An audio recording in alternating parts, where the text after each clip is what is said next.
What if your exhaustion isn't from doing too much, but from resisting who you are? You're not lazy, you're not broken. You're just running a system wired for survival in a world that demands presence.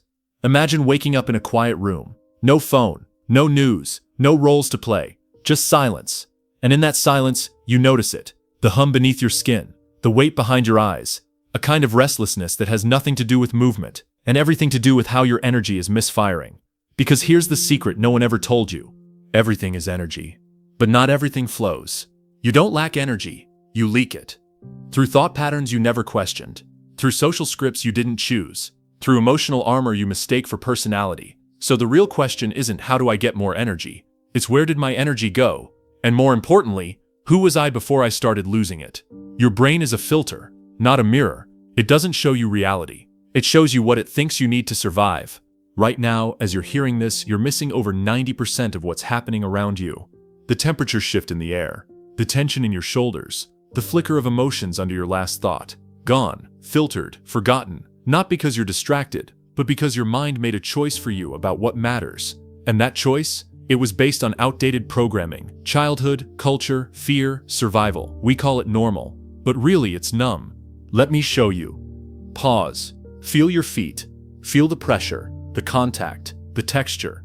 You didn't gain that awareness. You removed the filter. This is energy control in its rawest form. It's not about creating something new. It's about noticing what's already happening.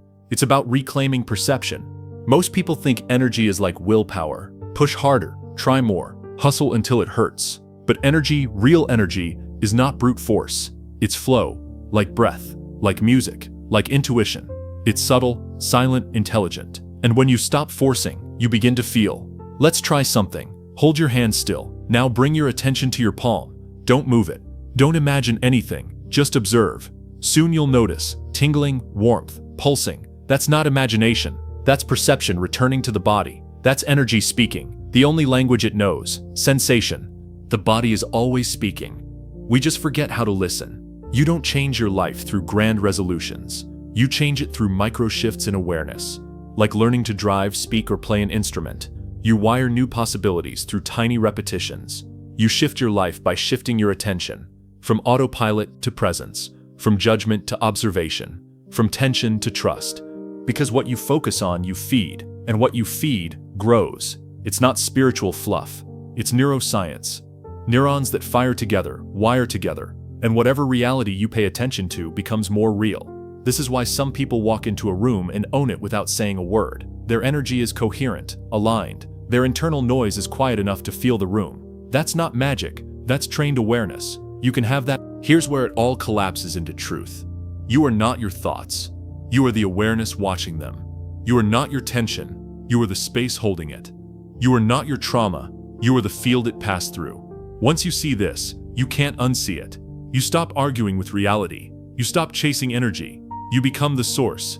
Because everything is energy, and energy responds to alignment, not effort. You're sitting alone in a room. It's quiet, still. Nothing seems to be happening.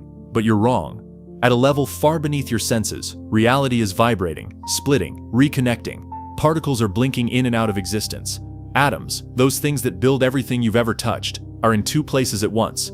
Not metaphorically, literally. Welcome to the quantum world. A world that doesn't follow the rules of logic. A world where your thoughts, your observations, your attention actually change what happens. Einstein once called it spooky action at a distance. He was talking about quantum entanglement, a bizarre connection between particles so deep that changing one instantly affects the other, no matter how far apart they are. No signals, no wires, no delay. It broke his favorite rule: nothing moves faster than light. But the universe didn't care. The rule was broken anyway. And here's the twist. This isn't just some weird thing that happens in labs with lasers and atom smashers. It happens in the world you live in, every day. Scientists have placed tiny metal disks, mirrors, and even living bacteria into quantum states, superpositions, where something exists in two realities until you check which one is real. Think about that. Reality doesn't choose a path until you look at it. If a particle can be in two places until you observe it, what does that say about your kitchen table, or your future, or your thoughts? Is something still real if no one sees it? Or is your act of seeing the attention itself what makes it real? This isn't just science fiction. It's tested, it's proven, it's repeatable, and it challenges everything you think you know. Because maybe reality isn't fixed, maybe it's fluid, maybe it listens. Some scientists now believe that quantum effects could play a role in the brain. Tiny quantum shifts may explain things like intuition, consciousness, memory, emotion, stuff we've never been able to fully map with wires and chemicals alone. It's controversial, but it's not crazy, because your brain isn't just a clump of meat, it's a symphony of energy patterns. And just like subatomic particles, your thoughts exist in potential, until you choose which ones to focus on. Think of a child playing alone. They're singing, dancing, totally immersed in imagination. Now imagine they notice someone watching. What happens? They pause, their shoulders rise, they shift their behavior. Not because anything physically changed, but because someone observed them. This is the observer effect. Your focus influences energy. Your presence shapes the moment. Your intention bends the outcome subtly, but powerfully. When you focus on peace, your body calms. When you focus on fear, it tightens. When you expect to feel energy, you do. Your mind isn't a camera recording life. It's a painter, coloring it. If you sit right now and focus all your awareness into your hands, you'll probably start to feel warmth, tingling, pressure. Is it your imagination? No, it's your observation shifting the system. You're not a passive witness to the world. You're a co-author. This is the part they never teach you in school. Your attention isn't neutral. It creates. Just like in quantum labs, the second you measure something with your mind, emotion, energy, presence, you begin to alter its behavior. The question isn't, is it real if I created it with my attention? The question is, why do we assume things are only real if they happen without us? You are part of the system. Your thoughts aren't illusions. They're forces. Your emotions aren't just reactions. They're frequencies. Everything you believe, expect, and fear acts as a filter, shaping what you experience.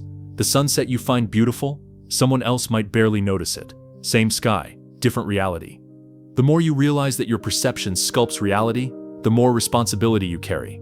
Not in a heavy way, in an empowering way. You get to choose how to shape the field.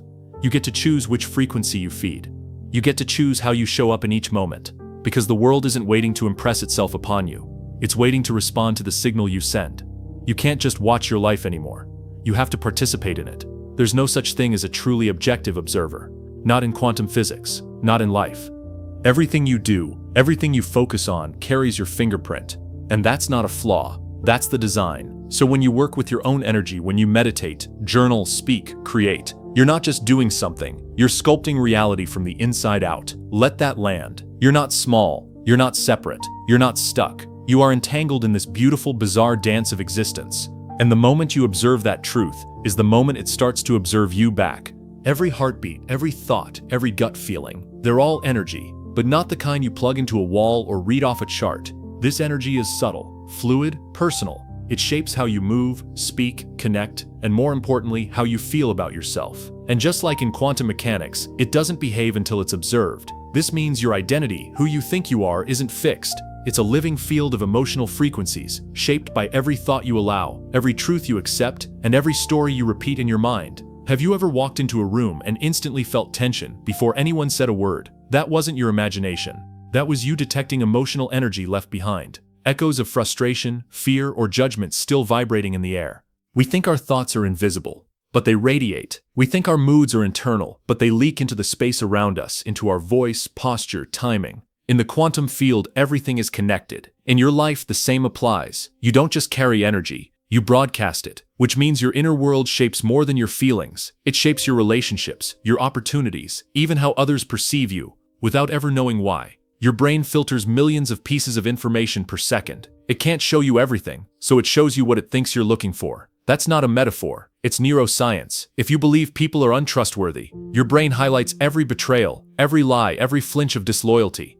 If you believe you're not enough, your brain will hunt for evidence to prove it, ignoring everything that says otherwise. What you focus on doesn't just grow, it filters your reality. You're not seeing the world as it is. You're seeing the world as you are. You've probably felt stuck before, trapped in patterns, trapped in fear, trapped in a version of yourself that no longer fits. It's not that you're broken, it's that you're entangled, caught in invisible loops of belief and expectation that tell your brain, this is how things are. But those loops aren't made of steel, they're made of attention. They can be unlearned. And the key? Awareness isn't just noticing, it's reprogramming. It's interrupting the automatic.